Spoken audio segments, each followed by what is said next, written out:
This episode of the Disruption Lab is taped in front of a live studio audience. Tony,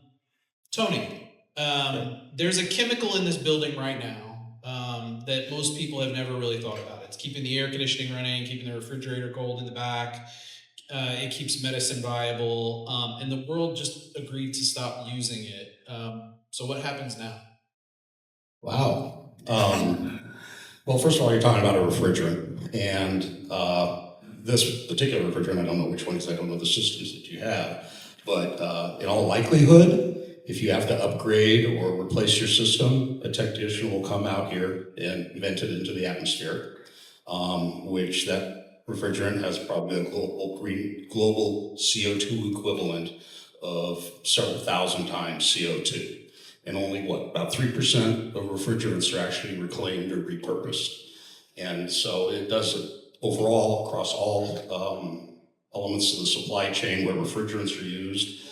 Those have a significant contribution to global warming potentially. And our mission at Earth, in part, is to take steps to help mitigate that and either come up with new technologies, alternative compounds, or new cooling technologies, or ways to recapture and repurpose the refrigerants in an economically viable fashion to incentivize those technicians, for example, to monetarily to actually capture it.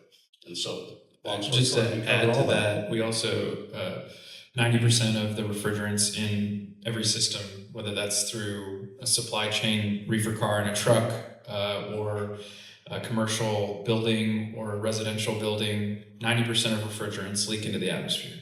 And so part of our mission is to make sure that those systems are running efficiently and that there are no leaks, because the systems themselves do not run efficiently if it is leaking. That's why you have to get your HVAC technician out to your house every summer or every couple of summers to get it recharged, is that's what they're doing, is that system is generally, for the most part, leaking. And so you have to get it recharged. So part of our goal is to try and make sure that it's not leaking so that those refrigerants stay in the system and they don't go anywhere else. And my understanding is these refrigerants are exponentially more harmful to the atmosphere than CO2 that we always keep talking about. Right. Yeah. And so there is, Tony, you and I were talking about this a little bit earlier. There has been a global movement and legislation passed, all kinds of things. So this is not a necessarily environmental issue necessarily. This has now become an economic issue and a mandate. There's a kind of a race to the economic benefits of this, and that's one of the reasons why what you guys are doing is so important. Is that right? It is. In case of all the different regs and everything on that. Yeah. So we're obviously we're going through a refrigerant transition, and we have been for the last 10 plus years. Industry is transitioning to lower global warming potential refrigerants. That's causing lots of disruptions because these refrigerants that are in different systems have different GWPs, is what they're called, global warming potentials. And so a lot of this, federal regulations are saying that you have to have a low global warming potential, but there is no agreed upon number. And so there's different states that are going and doing these arbitrary designations for what a good global warming potential limit is. So for instance, the state of New York just passed a regulation that says their refrigerants in all of their systems have to have a global warming potential of less than 10. That limits the number of refrigerants to a very small group of refrigerants. Some of those being CO2, which has a global warming potential of 1. And so this is causing lots of disruptions to the global supply chain within the refrigerant space. And we're going to see in 2029 a baseline drop to where there are fewer of these high global warming potential refrigerants out there.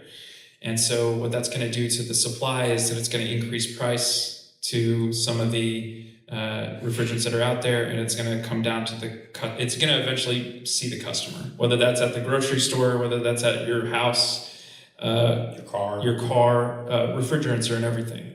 Keeping your food cold, food storage, and that sort of thing. And so it's it's a very multifaceted problem that we're working to solve. And one thing I'll add to that is that it's not like you can just say, okay, replace one with another in the same system. So if you are often changing the refrigerant to something that's better, you're actually talking about hardware replacement as well. So for somebody like a Dillon's or somebody like that, it can get very, very expensive if they're talking about retrofitting all their stores, for instance, or the Coca-Cola cooler or whatever. So it's fascinating to listen to you guys talk about it, because you talk about it.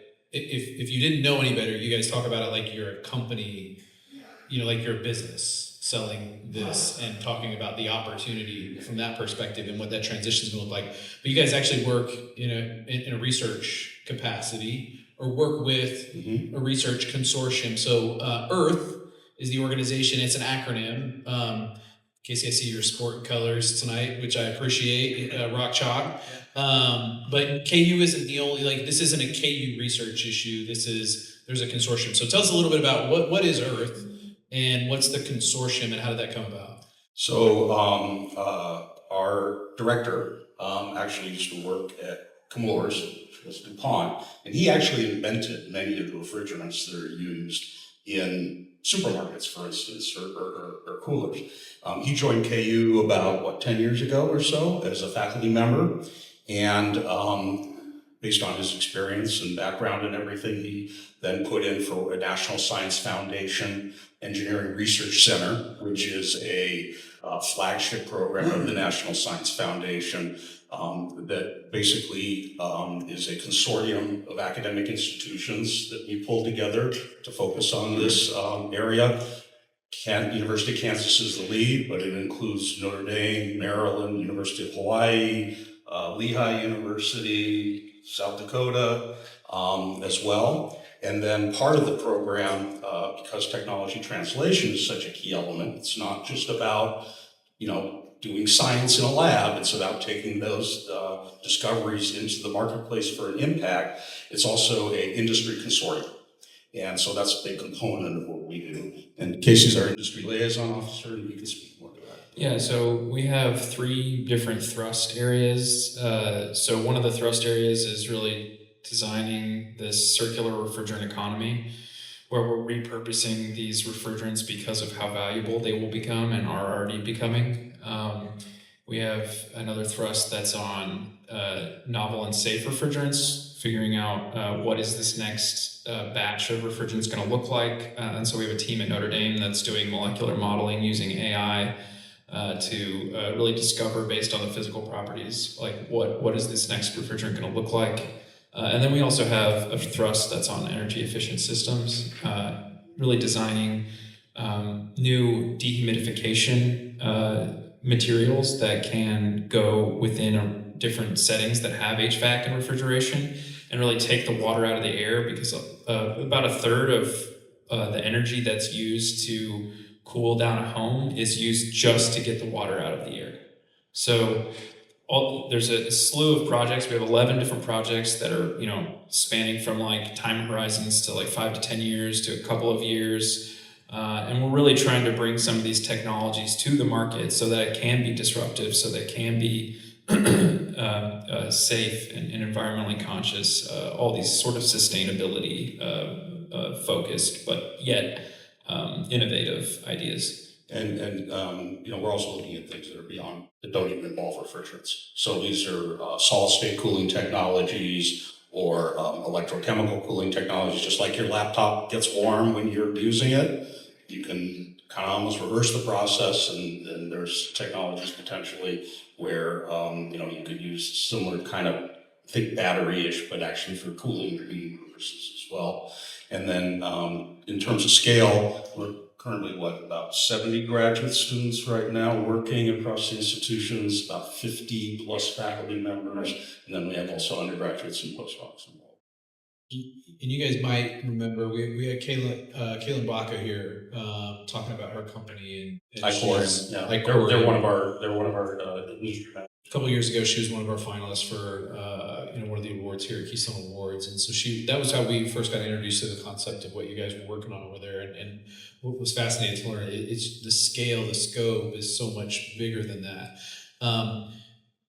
You guys talk about the research, you talk about the thrusts, you talk about the various projects and so on, but I think one of the things we've consistently heard is that just because you come up with the idea or you even prove scientifically or even feasibility that it actually will work and could work at scale, there's still a gap. There's still a significant gap in terms of actually seeing something out in the market. And Tony, I know I want to start with you.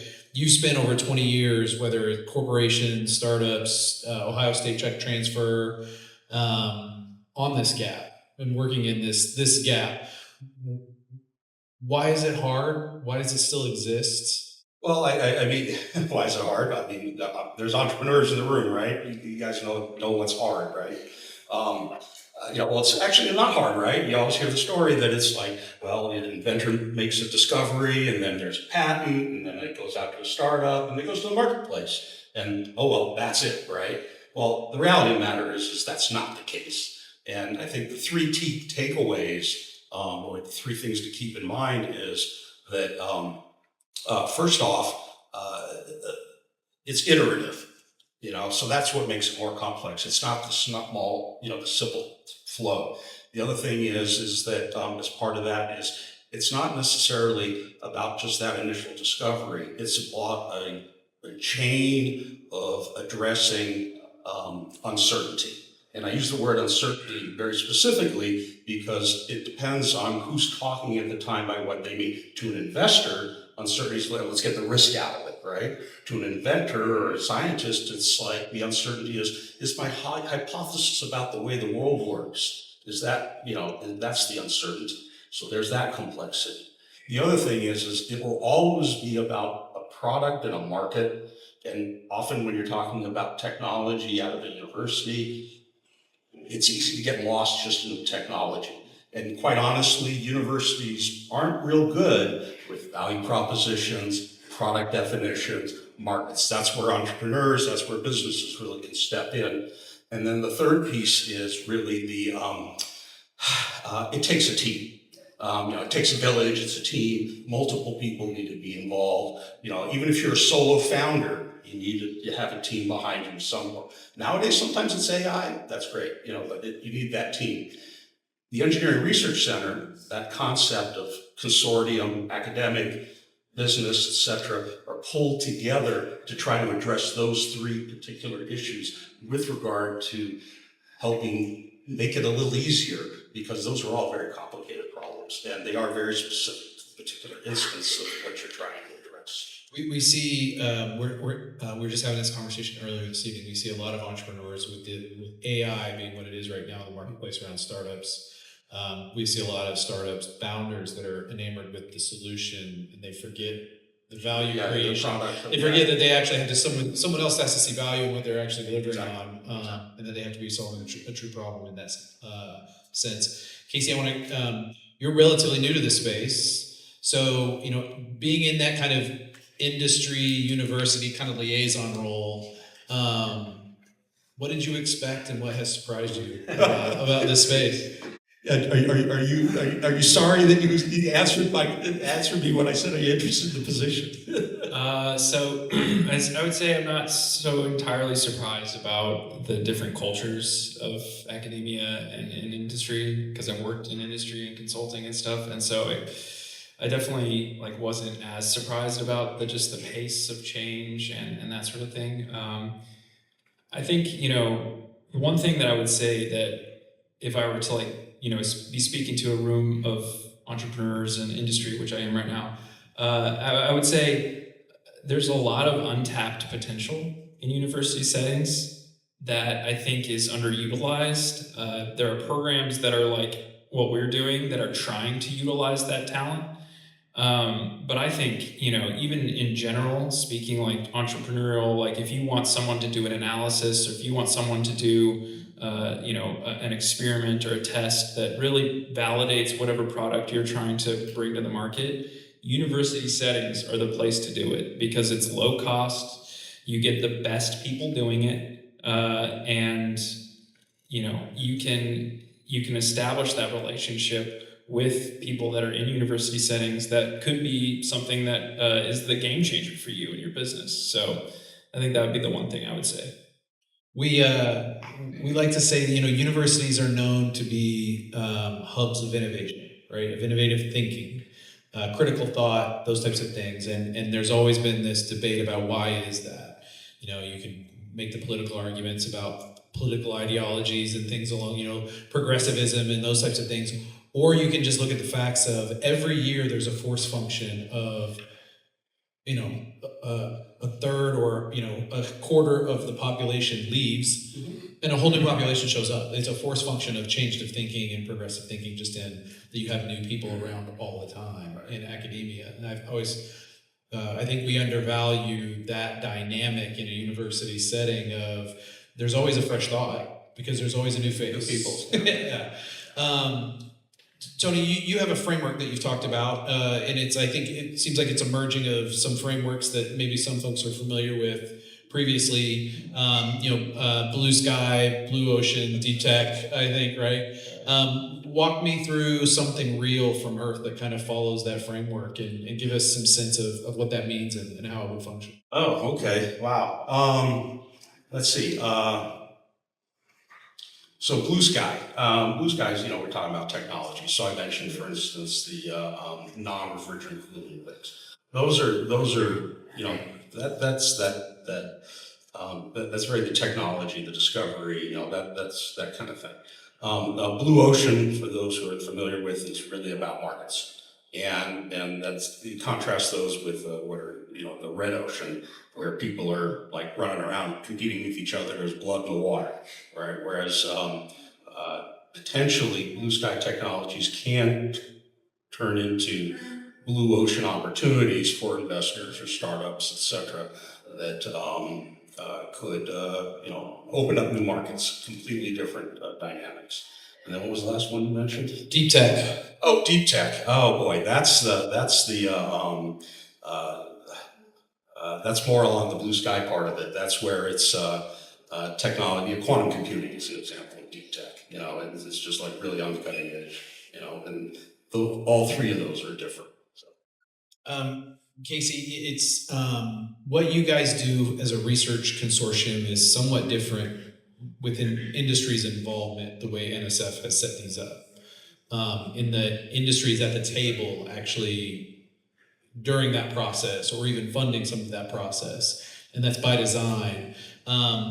What does that actually look like in practice? Like, what does a company get? What's it like having them in the room in this process that would be different than just having a PI talking up, the kind of research that they might be doing in a more traditional research setting? Yeah, I think it's a reality check is what I would say in summation. But it's a good way to keep researchers honest, and a good way to also bring in ideas that, a lot of people think, research only happens at the universities, but that's not true. I mean, these large companies have entire research and development wings that are doing, similar things or even things that aren't even being tackled by universities. And so trying to create that bridge between industry and academia is fun. It's challenging. Obviously, there's different languages that you're speaking, different metrics that you go by. It's not, academia has publications and industry has, milestones, products, deliverables, these sorts of things that keep the business running. So you just kind of have to code switch between the two cultures and be able to translate where the value is. So to give you a real concrete example, for instance, we take our industry consortium members pay to be a part of this activity, and we take some of the fees that they pay, and then we ask the industry members, for instance, if they have any particular ideas that are issues that they think are of interest to them collectively. Then we put out an RFP or request for proposals to our faculty.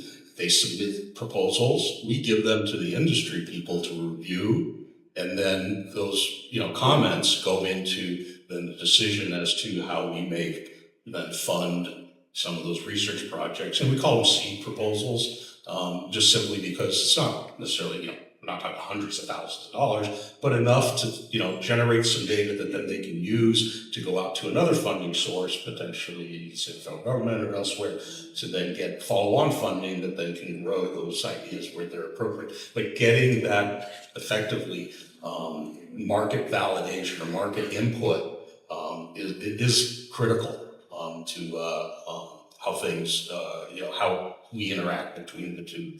And then the other piece is we look to our industry partners to support test beds. It's one thing to do something in the lab, but to address some of that gap that you mentioned, that valley of death thing, to actually start testing some of these things in a more real world environment. So we also look to our industry members to help inform and then also potentially contribute to that as well. Yeah, nothing better than starting with a problem statement when you're trying to, figure out a hypothesis that you want to go test in a research environment. So it's probably good to have them at the table then. In case you talk about, research doesn't just happen at university, it happens in industry as well. I think historically there used to be a lot more private research. I think a lot of it is defense industry now, where they have the research budgets and they can take it from a TRL, and fund it all the way through to see it in market. Some of the companies that you guys might be working with aren't traditional research companies. They're not like the research, like you mentioned Dillon's, maybe not of the scale, but like a Carrier or somebody who has a large national footprint in this space. They probably don't do as much private research and would maybe rely on a university, or would it surprise us how much something like that does? Quite a bit of research, Okay. actually. Yeah, that was the surprising thing to me, honestly, because I thought the exact same thing that you did, which is that universities are the ones doing primarily the research and development for some of these things. But yeah, they have an entire team working on different problems, and they're constantly, and I think the one thing that's different is that if something's not working in this particular area, or if they found a particular result, they'll just drop it. They'll just move on to the next thing, whereas research in university settings is a little different. You really have to kind of prove that it's not working in a lot of different ways before it's just dropped.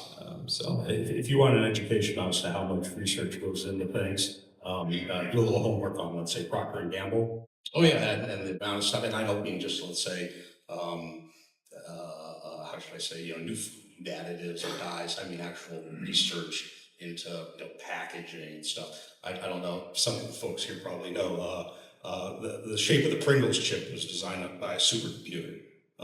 So they do a lot of work. it's to fit more in cans. Pardon me? It was to fit more chips in a can, right? Aerodynamics. It was computational fluid dynamics. They were coming off the assembly line so fast they were getting airborne. So they tweaked the shape. I thought it was Faster to fit chips, more more chips money. in the can. Oh my gosh. They just fit on my tongue really well. And that's fantastic. So we talked a little bit about some of the mandates that are happening, that this is not, hey, we should do this because it's the right thing to do. That too. But then there's also just government mandates, EU mandates, definitely some things that have been happening. Who's winning the race right now? Where's the United States sit? So oftentimes we'll have conversations about where the United States sits in some of these world markets where these are global shifts in industry that are happening. So where do we sit in in relation to some of these other markets? Oh, you let's see. I got this. Quite honestly, in many ways, the markets are different. So for instance, you mentioned Europe, right? We just went through a heat wave, right? Recently, the last few days, and then you probably saw in the press or something about how Europe doesn't have air conditioning, right? They just don't. You don't get ice in your drinks all that often, and it isn't used to. It's been a while, something. But so their approach is fundamentally different than it is here, what we're dealing with in the U.S. So in that regard, who's winning, who's losing, don't know. They're leaning more into what we call natural refrigerants. So like using CO2 or propane, which have their own issues. But they're going in a direction that is potentially going to parallel ours as we get warming, et cetera, as climate changes. So it is different, I guess. And then developing countries as well. You see a huge trend there. With regard to China. China seems to be winning in a lot of things. But alternate energy sources, things like that. Kind of going forward on that.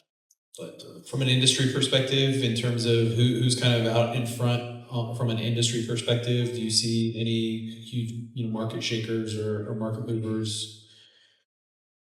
One of the things that's interesting, as opposed to, let's say, I mentioned quantum computing and things like that. The field that we deal with is very well established. So there are soup to nuts the supply chain, from the chemical manufacturers, the main ones, to the equipment manufacturers. There's the main ones, and they all have their space, and it kind of goes like this. But in the context of, are there opportunities for disruption by startups that have a novel way of thinking? Most certainly, and that really hasn't happened quite yet. Part of the areas, I think, when we talk about this, is that a lot of this is very capital intensive, right? A startup is not going to come up with their own chemical compound and then manufacture it at the scale we're talking about. So it looks like pharma and that. Yeah, that's like pharma or Google and Alphabet, or Microsoft and Apple. Startup, a little tough to come up with your own iPhone equivalent, right, or something competitive in that regard. But where there is opportunity for startups in this space is to come up with some ideas, use the startup segment to help de-risk it a little bit, and then look at it as an acquisition kind of candidate for some of these bigger companies to have all the other bells and whistles they take things to market at scale, because the capital needs are really high. So since we're talking about startups, Tony, you've had the opportunity to work in tech transfer for a while. You've coached a lot of startups. You've also seen what happens when a patent comes out of university research and sits on a shelf and doesn't get realized, or doesn't get realized at a time horizon that typically a tech transfer office would want to see it, or the licensing agreement would have that happen. What is Earth doing differently, or what is Earth doing to try to either mitigate that or prevent that from happening? Well, just to be clear, with Earth, as I mentioned, we're an industry consortium of partners with multiple academic institutions. Each individual academic institutions is responsible for their own intellectual property. My role is to help move those technologies through to commercialization as quickly as possible by working with our industry members. So it's that initial engagement to help define the problem, to hopefully make the resulting technologies more attractive or impactful. And then it's also then the follow through to provide them visibility and the connection and connectivity to helpfully take those technologies into the marketplace, either through our industry consortium members or others, once they have options that have expired. Is it part of this answer in your job title? I mean, you have I think a relatively unique job title for an organization like this, don't you? I mean, you're an innovation officer. Yes, I am an innovation officer. You don't see a lot of innovation officers sitting inside of university-based research organizations. That's right. And up until recently, you really didn't see it in the engineering research centers as well. The engineering research center program has been around since the mid-'80s. It's very common to have an industrial liaison officer. But it's now in what's called the Gen 4 ERCs, having more focus in that direction, which results in an innovation officer. To partner with someone like Casey is new, because the other big thing they put in with the Gen 4 is this idea of stakeholders. So, we talked about the academic researchers, we talked about the industry members, we talked in a roundabout way about the consumer, if you will, or end users. But, there is a whole other category of stakeholders. And these may be teaching institutions. These may be national laboratories. These may be what do you call legislative or compliance people. State, local legislators, federal legislators. These are all stakeholders that are around all of it. So the idea of the Gen 4 is to bring the stakeholders into it, as well as then also focus on that impact going forward and sanitation. And then innovation officer role, was that something that was like an element of these Gen 4 kind of proposals, or was this a part of the grant proposal specific to Earth that included that position? So is this an NSF creation, or is this still unique to? Quite honestly, I can't answer that question. Okay. To be truthful, I can't answer the question. I believe the elements are there in Gen 4. It's just that with regard to the proposal that KU and its partners put in, they chose to split the position. Okay, interesting. And so, Casey, I don't know if you can name names, but I'm going to ask you to name names. So, who are some of the companies in the room, and what kind of companies join? You talk about a value chain, right? It wasn't just we reference Carrier. That's one of the ones that might come to someone's mind when you're thinking about cooling and air conditioning and things like that. What other types of companies, and who are some of the companies that would be involved in some of this research? Yeah, so Go to our website. Yeah, we have industry brochures. Feel free to look at those. We have the refrigerant producers who are like inventing the actual chemicals that are used in these systems. So a couple of our industry members that are a part of our consortium are Chemours, which was originally DuPont that spinned off into Chemours, and then Arkema, which is I think it's a French company. Yeah, French, multinational that invents molecules and that sort of thing. But we also have large OEMs, Carrier, Trane, Midea. We have smaller startup companies like Icorium that was just mentioned, but we also have others that are in the reclaim and reuse space where, like I mentioned earlier, the 2029 deadline is going to make reclaimed refrigerants even that much more valuable. And so there's an entire section of blossoming new companies that are sprouting up that are, and we have like 3 or 4 of them, that are taking those refrigerants and then repurposing them and then reusing them in systems. Yeah, I mean, the largest company we have is, or not the largest, but one, Carrier, Trane mentioned. Mm-hmm. I think the smallest member company we have is a two-person startup. Two-person startup. So forget the frameworks and commercialization and tech transfer for a second. If there was one specific technology that you guys have seen, or that in Earth right now, that's going to change maybe an entire market, what would that be? Over what time horizon? You tell me.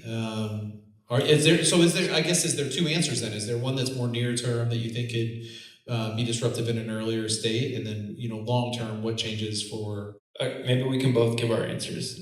Oh, fantastic! You guys don't. You guys. we might have different answers. But I would say, near term, I would say we're working on some really cool sensors that are extremely sensitive, more sensitive than anything that's come before. And so I think that's near term, something that could be quite disruptive. This is around the leaking and the detection of when those things are. But it can also be used in security markers for illegal refrigerants that are being smuggled into the United States. Smuggling illegal refrigerants. Who knew? Yeah. Right? There's a market for that. It's quite a big market, actually. That's one of the... what is it? Yeah. Third, fourth. People say third or fourth most smuggled thing in the United States because of how valuable Besides a cash and canister of drugs. refrigerants is. Who knew? Wow, yeah. And then I would say long-term, metal organic frameworks, metal organic super containers, which are able to take moisture out of the atmosphere. I think that's going to be really big. Yeah. So just to be different, because I would have said the sensors is the separation technologies that we're working on, because near term, being able to repurpose or recapture and separate out separate out the refrigerants so that we can reuse the ones that can be reused, and then shunt the other ones into different compounds that can be recycled into other products. That's near term. And then I think, Give me an example of those, because so this is the idea of repurposing some of these things into solar right, panels. yeah. and stuff. So one of the common ways, or probably the most common way to get rid of something that the refrigerants that you don't like, is to incinerate them. And the reality of the matter is that you're trying to incinerate something that, by its very nature, is a fire extinguisher material. So because they're designed not to be reactive. So you're talking about really high temperatures in terms of thousands of degrees. You're talking about waste products from incineration that are actually really nasty and have their own issues. And then, so what do you do with the hydrofluoric acid that's coming off of this stuff and eating away at your equipment? I mean, it's a mess. So the idea is to take those refrigerants and use chemical processes, catalysts and things, to turn them into other feedstocks that can be used that have high values, let's say in the pharmaceutical industry. Or one example is taking a refrigerant, you can change it into something that can be used as backing for solar panels. So that's that repurposing, reusing element to it. So yeah, that helps answer your question. But then in terms of longer term technologies, I'll go a little different, and I'll say some of these non-refrigerant technologies that are way out there on the horizon. I think those are definitely. So if Earth is successful, when Earth is successful in its mission, in the transition in the market that we're starting to see, what changes for the average person that turns on their air conditioning? Yeah, I mean, hopefully, they don't see any change, and it's just business as usual, and it's cooling, it's doing its job, but then potentially, reduction in energy. So you're going to see that at your utility bills. Yeah. Yeah, your stuff keeps working. Yeah. Come 2030. Am I going to have to change the air conditioner in my house? Like, you're talking about equipment upgrades and things like that. As this starts to happen, are you going to start to see a massive consumer change out that's going to be required to support some of these things? Some of these systems, they have 50-year life. So the issue that you run into is because of the phase down in production of refrigerants that are occurring. There's a quota system that's allocated that companies can only produce so much of this stuff, and as that tails off, if you're going to have service one of these older systems, the price starts going up. And it gets very, very expensive. That's why 2029 is scaring everyone, including me. Is that the mandate? It's going to drop. The supply is going to drop by to just 30%, and so everyone's going to feel that. Everyone's going to feel that. And that's why these reclaimers and recyclers or reclaimers are stepping in. They're stockpiling. Yeah. They are stockpiling some of the technologies that are required to separate stuff out that they don't even exist yet. We're working on it, but they're stockpiling the stuff with the knowledge that it's going to have value once those things come forward. Well, and when an HVAC tech comes to your house to recharge your system, what is it, $300 or $400 maybe? That's going to be twice or three times that much. Yeah, probably. Yeah. Are there going to be post-market opportunities for them to maybe install something on an existing system that allows for it to have an extended life? I mean, are those some of the things that are being looked into in terms of? Yes, we are. Because it seems like you can't. Companies are actively looking for drop-in replacements where there's not a disruption, and that there are other chemicals that can be mass-produced that could just be drop-in replacements instead of having to deal with the high global warming potential ones. Yeah, that would be mandated out. So, Casey, I asked you what surprised you most about the industry-university kind of relationship piece. I guess more generally, what has surprised either or both of you the most about the work that Earth does, whether it's the consortium relationships, whether it's the technology that you've seen, whether it's I had no idea that like a new use that came out of you're like I had no idea like what. wait until people see this kind of Well, moment. when I I came mean, I've been around longer, so Yeah. maybe things don't surprise me as much, but you gotta. I would say the thing that surprised me the most, having not really been in the HVAC space before I joined, was you open one door and you think you're there, and understanding how this market exists, but then you open up another one and it's like this huge valley, and it just keeps getting more broad, and you start to see how this is affecting every single part of our economy, and how we've come to rely on refrigeration and HVAC in our society. And so I think I just keep discovering new uses for refrigerants and refrigeration. So Yeah, I mean, I'm not an HVAC guy, refrigeration. Well, that's guy right. either, So but- you guys are sitting here talking about HVAC, and I have this thought that goes through my I- head. It's like, so go to the you're bar, right. and somebody says, "What are you guys doing?" Like, we're in No, not at all. HVAC. I mean, so from a historical perspective, I recognize conceptually that the invention of refrigeration, early on, and that, whether it's blocks of ice, what kind of a change it had, or the proliferation of air conditioning, how much in the 1950s changed our culture, even in terms of just like architecture and society. People used to go out in the evening, sit around on their porch and meet their neighbors, People didn't do that so much when it was cooler inside, right? But never really had an appreciation, to your point, Casey, in terms of this infrastructure that we all take for granted.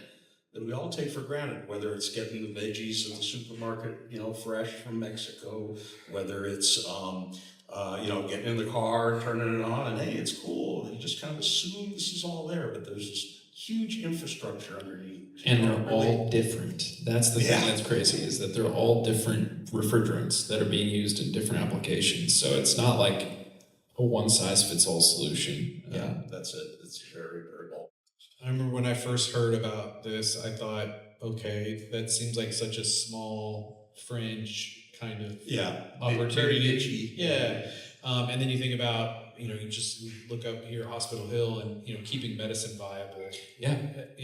Shelf life for some of these things requires refrigerant, transporting these things, and mobile refrigerants and some of those types of things. It's just, like you said, it's. I would also say, one of our directors also partnered with another engineering research center called ATP Bio, and they're doing organ preservation. And so he's For transplant. Yeah, for transplants. And so they've had a lot of progress from their end to show that you can have any type of organ and deep freeze it and then rethaw it out, and then have it frozen for any amount of time, and then be able to reuse it and put it in another human. So he's looking at some of the thermodynamics of that, and so it touches every single part of the economy. I think one of the things that interests me a little, or it kind of sticks in the back of my mind is okay, that's HVAC and refrigeration, and that's kind of that unknown kind of. I'm wondering what else is out there that I may have may not have thought about in the same context. I'm sure we'll find out. I mean, that's one of the things we've been doing here. So we had the critical, we had Jamie Hennies and William Highsmith here talking about CMC before the announcement, talking about That's critical big time. materials in this invisible supply chain and invisible ecosystem of infrastructure. How critically important they are in our modern life. Yeah, absolutely. So I think it's fascinating what you guys do. I know I said just a second ago when I first heard about it, I thought this is so niche, this is so small, but it is. The more you think about it, I mean, we're sitting in it, it's hot outside, right? None of us feel it right now. In fact, it's been really cold in this building lately. And we take that for granted, right? In so many different ways. So I'm excited to see where you guys are going with this. I'm excited to see where the consortium is going to go. I'm excited to see kind of some of the opportunities. It was interesting to hear Kaylin talk about what Icorium is doing as just one example. So I would love to have you guys back as some of these things start to go into market, as we start to realize some of the commercialization opportunities that come out of Earth. And I think, it's fascinating work what you guys are up to and doing. So thanks for sharing your stories. Thanks for sharing, this with the, kind of the population here at Keystone. Thanks for having us. Pleasure. Thanks.